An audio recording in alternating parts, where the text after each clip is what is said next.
ဒီတစ်ခါမှာတော့ AutoCAD မှာရှိတဲ့ Auto List ဆိုတဲ့link file ရဲ့အကြောင်းလေးပြောပြမယ်ပေါ့နော် Auto List ဆိုတာဘယ်လိုမျိုးလဲဆိုတော့ကိုက programming မတက်ပေမဲ့ကိုကfile တွေကိုlist ကိုဘယ်လိုသုံးရမလဲဆိုတာသုံးထည့်ရုံနဲ့အကျိုးကျေးဇူးအများကြီးရှိရပေါ့နော်ဥပမာဘယ်လိုအကျိုးကျေးဇူးလဲဆိုတော့ automation အလုပ်တွေဥပမာကိုကတစ်ခါလုပ်ရမယ့်အလုပ်တွေပေါ့နော်တစ်ခါဆိုတာဘယ်လိုမျိုးလဲဆိုတော့ဥပမာဒီမှာဆိုလို့ရှိရင်ဒီ block ကိုအထဲထဲကိုဝင်ပြီးတော့ by block တွေ by layer ကလာနဲ့ layer နဲ့ by block တွေပြောင်းချင်တယ်ပေါ့နော်ပြောင်းချင်တဲ့ခါကျမှဒီမှာ block တွေကအများကြီးပဲထည့်ထားတဲ့ block တွေကနာမည်ကမတူဘူး block တွေအများကြီးပဲဆိုကိုကတစ်ခါလုပ်ရမှာပေါ့နော်အဲ့လိုလုပ်ရတဲ့အချိန်မှာဒီမှာ auto list ကိုရေးထားခြင်းအပြင်ကိုက comment တစ်ချက်နှိပ်လိုက်တာနဲ့အကုန်လုံးဖြည့်ရှင်းပြီးသားအဲ့လိုမျိုးအဆင့်တွေဖြည့်ရှင်းပြီးသားအဲ့လိုမျိုးကြိုးကျေးဇူးတွေရှိတယ်ပေါ့နော်သူကအချိန်ကုန်ဒုတိယရေးကအချိန်ကုန်တက်တာပေါ့နော်အချိန်ကုန်တက်တာတယ်အဲ့မှာခုနကတော့ဆိုရင် block တွေတစ်ခုချင်းစီလိုက်ပြင်မဲ့အစားcomment လေးတစ်ခုရိုက်လိုက်တာနဲ့အကုန်လုံးပြီးသွားတဲ့အတွက်ကြောင့်သူကအချိန်ကုန်တက်တာလေပြီးတော့ကိုကတခုချင်းစီလိုက်ပြင်မယ်ဆိုရင်တော့မှဒီထဲမှာပေါ့နော်ဝင်ပြင်လိုက်တဲ့အချိန်မှာဒီမှာ line တိုက်တော့ပြောင်းမိပြီးတော့ by layer မှာကာလာမှာ by layer မပြောင်းတာတို့ဒီမှာဆိုရင်တခုချင်းလိုက်နှိပ်တယ်တခုကကြံသွားတာတို့အဲ့လိုမျိုးဖြစ်တတ်တယ်ပေါ့နော်အဲ့လိုမျိုးသူကကြတော့ drawing ရဲ့ data တွေယူပြီးလုပ်ပေးတာဆိုတော့သူကအဲ့လိုမျိုးအမှားတွေမရှိပဲねအမှားမရှိပဲလုပ်ပေးနိုင်တယ်ပေါ့နော်ပြီးတော့နံပါတ်၄ချက်ကကိုပိုင် comment ကိုကြိုက်တဲ့ comment လေးနဲ့ပေါ့ဥပမာဒီမှာဆိုလို့ရှိရင်ဒီမှာကိုလုပ်ထားတဲ့ဟာဆို SM by blog ဆိုရင်အဲ့ by blog ဆိုရင်အဲ့နာမည်ကိုကြိုက်တဲ့ comment လေးနဲ့အသစ်ဖန်တီးလို့ရတယ်ပေါ့နော်အဲ့ပြီးတော့နောက်တစ်ခုရှိတာက AutoCAD မှာကသူကအဲ့ comment မပါဘူးကိုကထပ်ပြီးတော့ပေါင်းချင်တယ်ပေါ့နော်ကိုကထပ်ပြီးတော့ဥပမာဖန်တီးချင်တယ်ဘယ်လိုမျိုးလဲဆိုတော့ဥပမာ AutoCAD မှာဆိုရင် set by layer ဆိုတဲ့ comment ပဲပါတယ် set by blog ဆိုတာမပါဘူးပေါ့မပါတော့ကိုကset by blog ကိုလုပ်ချင်လို့ရှိရင်ကြတော့ကိုကဘယ်လိုလုပ်မလဲပေါ့နော်ဘယ်လိုလုပ်မလဲဆိုတော့ဒီ auto list ဆိုတဲ့ပုံစံရေးရမယ်ပေါ့နော်အဲ့ဒါကလည်းလွယ်ပါတယ်ခုကတော့ AI နေပါပြီဆိုတော့ Gemini မှာသွားပြီးတော့ကိုလိုချင်တဲ့ပုံစံအတိုင်းနော်အတိအကျတော့ရေးပေါ့နော်ရေးပြီးတော့ဒီမှာ list file ထုတ်ခိုင်းလိုက်လို့ရတယ်ကိုက programming တက်စရာမလိုဘဲနဲ့ Gemini ရဲ့အကူအညီနဲ့ Gemini တို့ ChatGPT တို့တစ်ခုခုပေါ့နော် AI platform တစ်ခုခုမှာသွားပြီးတော့ဒီ list file ကိုသွားရေးခိုင်းပြီးတော့ကိုကဒါပေမဲ့ကိုလိုချင်တဲ့အချက်ကိုတော့ဒီချက်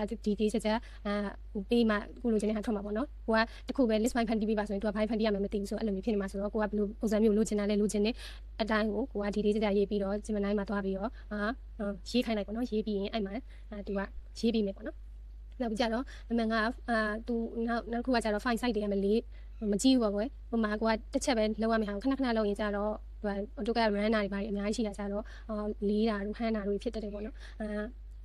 ်များသောအားဖြင့် dynamic block တွေဆိုလို့ရှိရင်သူ့ရဲ့ file မှာ data တွေအားရှိရပါအခုဒီထဲမှာဆိုလို့ရှိရင် bind block ပြောင်းမယ်ဆိုလို့ bind color ပြောင်းမယ်ဆိုရင် data တွေအဲ့လိုဆက်လက်မှတ်တဲ့အချိန်မှာဟန်းသွားတာလို့ဝင်တဲ့အချိန်မှာဟန်းသွားတာလို့မျိုးအများကြီးဖြစ်တဲ့ခါကြတော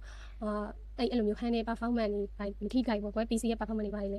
ေပို့ပြီးတော့တက်တာစီရပေါ့အဲ့ကြောင့်မို့ list file ကိုအသုံးပြုရချင်တာကိုပြီးတော့ကိုလိုချင်တဲ့ comment နဲ့ကိုစိတ်ကြိုက်ဥစားလေးတွေကိုဖန်တီးလို့ရတယ်ပေါ့ programming တက်ပြီးမဲ့ကိုက AI platform ကိုလာတော့ကြောင့် AI မှာတွားပြီးတော့ကိုလိုချင်တဲ့ဥစားကိုဒီကြရေးပြီးတော့အဲ့သူ့ကိုကုန်ရေးခိုင်းလို့ရတယ်ပေါ့နော်အဲ့လားလေးကိုလုံးလို့ရတဲ့အတွက်ကြောင့်ဒီ AutoCAD list file ကိုသုံးခြင်းအဖြစ်အကျိုးကျေးဇူးတွေအများကြီးပေါ့နော်ချိန်ကုန်လည်းတက်တာတယ်ဒီကတော့ချိန်ကုန်တက်တာတယ်ပြီးတော့ရင် drawing နဲ့အဲ့ဟိုတွေကတိကျတယ်ပေါ့နော်ထပ်ခါလုံးဝမယ့်ဟာတွေတိကျတယ်အဲ့အတွက်ကြောင့် list file ကိုသုံးသင့်တယ်ပေါ့နော်သူ့မှာသုံးရတဲ့အကျိုးကျေးဇူးတွေအများကြီးပါပဲ dimension auto တက်ပြီးမလားမဟုတ်ရင်ဟိုက dimension တွေ y တိုးတဲ့တစ်ခါတက်ပြီးမလားအဲ့ဒါတွေ list file တွေမှာရေးထားလို့ရတယ်နော်ပြီးသွားလို့ရှိရင် coordinate တွေကို drawing တွေက point တွေကို excel ကိုဓာတ်ရိုက်ယူမလားအဲ့လိုမျိုးတွေအများကြီးလုပ်လို့ရတယ်ကိုလိုချင်တဲ့ပုံစံအတိုင်းရေးပြီးတော့ list file ကိုသုံးခြင်းအဖြစ်ပို့ပြီးတော့ထိရောက်စေရပေါ့နော်အဲ့မှာဒီ AI platform တစ်ခုခုမှာကိုက list file ရေးပြီးသွားလို့ရှိရင်သူကဒီမျိုးကုမ္ပဏီတွေရလာနိုင်မယ်ပေါ့နော်အဲ့လာကိုကြတော့ LSP ဆိုတဲ့ခုနကတော့ပြရတယ်ဒီဟာလေးထွားဘယ်လိုသိရမလဲဆိုလို့ရှိရင်ဒီဟိုရလာတဲ့ဥစ္စာလေးတွေကို text တွေကို copy ပို့ထည့်ပြီးတော့ဒီ file မှာ CF ဆိုတာရှိတယ်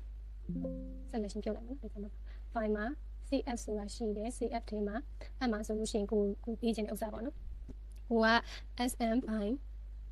CK loss ဆိုပြီးတော့အဲ့လို comment ရချင်တယ်ဆိုအဲ့နာမည်လေးနဲ့တော့ LSP ဆိုတဲ့အနောက်ကဟာလေးထည့်သိမ်းလိုက်တာနဲ့သူက list file ရမယ်ပေါ့နော် desktop မှာသိမ်းတယ် list file တစ်ခုရလာနိုင်မယ်ဒီမှာလေးဆိုဒီမှာဒီလိုမျိုး list file လေးရလာနိုင်တယ်အဲ့ဒါလေးကို list file ကိုခေါ်ပါတယ် list file ရဲ့အကျိုးကျေးဇူးတွေကတော့အဲ့ဒါတွေပါပဲနောက်ဗီဒီယိုမှာကြတော့ဒီ list file လေးကိုဒီ AutoCAD ထဲမှာဘယ်လိုလုပ်မလဲဆိုတာကိုထပ်ပြီးတော့ပြပြပေးပါမယ်နောက်ဗီဒီယိုလေးထပ်ပြီးတော့ကြည့်ပေးပါဦး